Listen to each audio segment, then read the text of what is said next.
श्री स्वामी समर्थ सगळ्यांना माझ्याकडनं.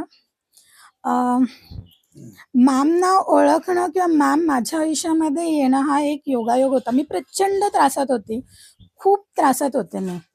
आणि मलाही असं सडनली एक दिवस बसले होते. मी स्वामींशी बोलले होते, की आता मला काय पर्याय?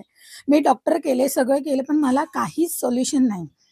आणि त्याच दिवशी मला दुपारच्या टायमिंगला मॅमचाच मी पॉडकास्ट बघितला होता. आणि तेव्हा मला ॲनिमल कम्युनिकेशन करायचं होतं.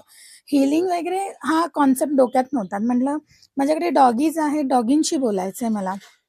म्हणून मी सडनली एक मॅमना मेसेज टाकला. रिप्लाय पण आला मला, की जेव्हा असेल तेव्हा कळवण्यात येईल. नंतर मी जसे-जसे पॉडकास्ट बघत गेले, तर मला कळलं, की लामा फेरा हीलिंग म्हणून काहीतरी आहे, ज्याच्यामध्ये तुम्हाला हील व्हाल. तुम्ही स्वतःला हील कराल, दुसऱ्यांना हील करा. आता दुसऱ्यांचा थोडा लांबचा गोष्ट आहे, पण मी विचार केला आधी मला स्वतःला करायचं आहे, माझ्या फॅमिलीला करायचं आहे. सो मी पहिल्या टायमिंगला जमलं नाही किंवा मॅमचं बोलावणं नसेल मला, पण सेकंड टाईमला जुळून आलं. खूप खूप छान. म्हणजे येईपर्यंत असं होतं, की मी पोहोचेन का? मी जाईन का? मला ते जमणार आहे का? खूप सारे प्रश्न होते. पण नाही, ती एनर्जी होती यांच्याकडची, की ज्यांनी मला आणलं इथपर्यंत.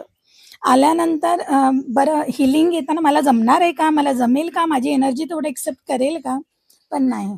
खूप खूप छान अनुभव होता. अं, एकतर व्हायब्रेशन्स खूप छान आल्या, म्हणजे माझ्या निगेटिव्हिटीला कुठूनतरी कट करून पॉझिटिव्ह एनर्जी भरली. हे परिसर खूप छान आहे आणि मुळात मला तुम्ही फॅमिली म्हणून मला मिळालं. म्हणजे माझा बालिशपणा, अल्लडपणा सगळ्यांनी सहन केला. मी काहीही बोलले असेन, पण सहन केला. मला तुमच्यासारख्या गुरु मिळाला. म्हणजे आई भगवती मला तुमच्या रूपात दिसलेली आहे. So thank so much. Thank so much.